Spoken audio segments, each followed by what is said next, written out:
মাঝে আসমানি আদর্শ পাওয়া যায়, লৌহে মাহফুজের সিফাত তার মাঝে পাওয়া যায়, রাসূল করিমের আখলাক আর আদর্শ মুসলমানের মাঝে পাওয়া যায়, সর্বোচ্চ উলামায়ে কিরামের মাঝে পাওয়া যায়।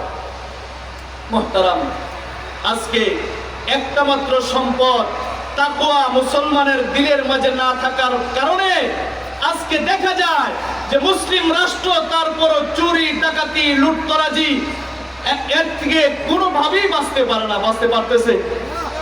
এই কোম্পানি ওই কোম্পানি যুগাইয়া কোটি কোটি টাকা জমা করে তারপরে উদাও হয়ে যায়। বলে কোন কারণে উদাও হয়?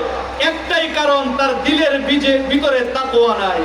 যদি তাকওয়া থাকতো, হাজার লক্ষ মানুষের এই আমানত কোনোভাবেই সে কি করতো না, খেয়ানত করতো না এবং লুটতরাজ করতো না, মেরে দিত না, আমানতের অপব্যবহার করতো না। আজকে দেখা যায় বিভিন্ন কোম্পানি কইরা টাকা জমাইয়া একসাথে বিভিন্ন ধরনের লোভ লালসা দিয়া টাকা দিয়া চলে যায়।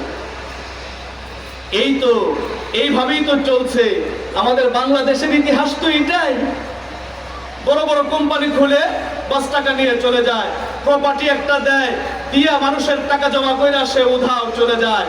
বলে এটা কেন হয়? এই জন্য হয় যে তার দিলের মাঝে তাকওয়া নাই। যার দিলের মাঝে তাকওয়া আছে, আল্লাহর ভয় আছে, তার দিলের মাঝে দুনিয়ার লোভ কাজ করে না।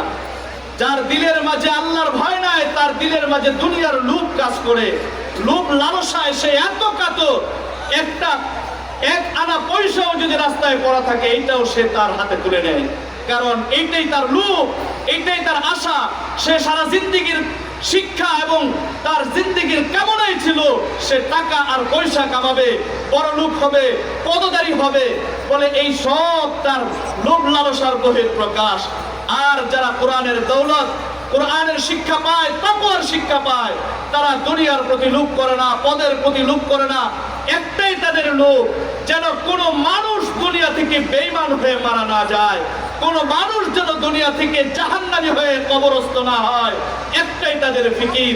এই ফিকিরকে নিয়ে নিজের জীবনের কামাইকে বাদ দিয়ে দাঁড়ে দাঁড়ে ঘুরে দুর্বল মুসলমানদেরকে ইমানে সবল করার মেহনত, যাদের মাঝে ইমান নাই তাদেরকে ইমান আনয়নের পিছনে মেহনত, এইভাবে জীবনটা কাটিয়ে দেয়।